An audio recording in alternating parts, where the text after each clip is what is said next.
Banyaknya pos pengamanan di beberapa titik rawan kemacetan dan kriminalitas yang ada di Sumsel selama operasi Ketupat 2015, keberhasilannya belum terlihat begitu signifikan.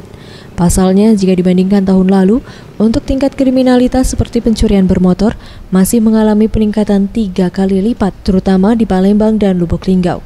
Hal ini diungkapkan Kapolda Sumsel Irjen Pol Iza Fadri saat memantau keamanan malam Idul Fitri di Bundaran Air Mancur Masjid Agung, Kamis 16 Juli 2015. Ia menambahkan meningkatnya aksi kriminalitas ini juga dipengaruhi oleh kondisi perekonomian masyarakat Sumsel yang masih menurun. Sedangkan untuk tingkat kecelakaan selama arus mudik, Kapolda Sumsel mengatakan terdapat peningkatan 1,7%, yakni kecelakaan bus di jalur tengah yang menewaskan 4 orang penumpang. Palembang, kemudian Lubuk Linggau, sebagai contoh kendaraan bermotor. Pencurian kendaraan bermotor ini meningkat hampir 3 kali lipat. Laka lantas kita perhatikan ada di jalur timur, jalur tengah.